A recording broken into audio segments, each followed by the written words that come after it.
Hi everyone! Welcome back to my channel, Chew Podcast. Today, I want to share something very close to my heart. My absolute favorite food, Moroccan couscous.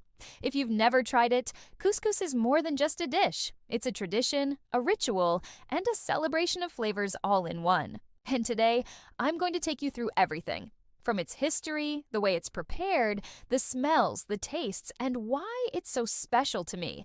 So grab a cup of tea or coffee, and let's dive into the world of Moroccan couscous. First, a little background. Couscous is one of the most famous dishes in Morocco and across North Africa. It's not just food, it's a symbol of family gatherings and special occasions.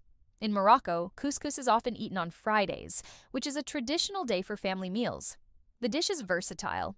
It can be made with different types of meat, like lamb, chicken, or beef. It's usually served with a rich vegetable broth and sometimes with a mix of spices that make it smell amazing even before you taste it. Every family in Morocco has its own version, a little different from the others, passed down from generation to generation. Now let's talk about what goes into making Moroccan couscous. The main components are vegetables, usually carrots, zucchini, pumpkin, and sometimes chickpeas.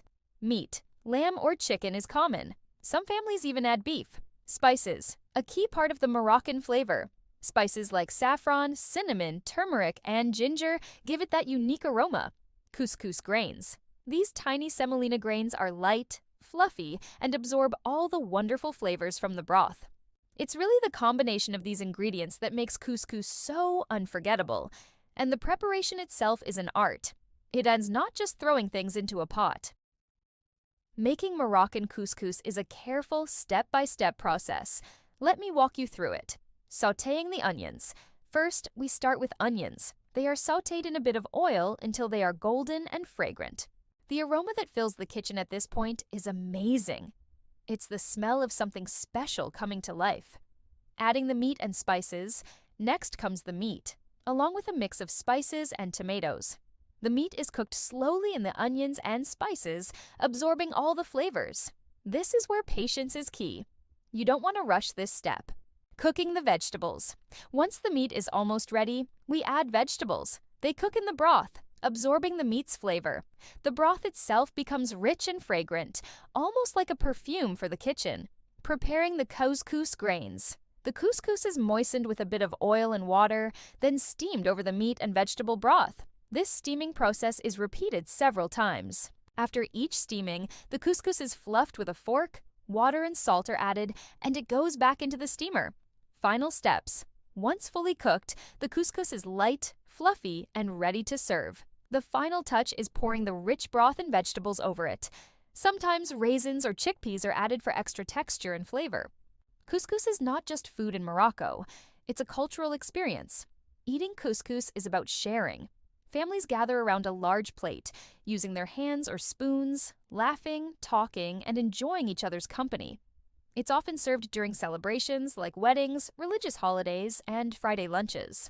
The process of making couscous itself brings people together. It is common for multiple generations to cook it together, teaching the younger ones the traditional ways. So, when you eat Moroccan couscous, you're not just tasting food, you're tasting history, family, and love. Now, I want to share why couscous is my favorite food. When I was a child, I remember Fridays in my family home.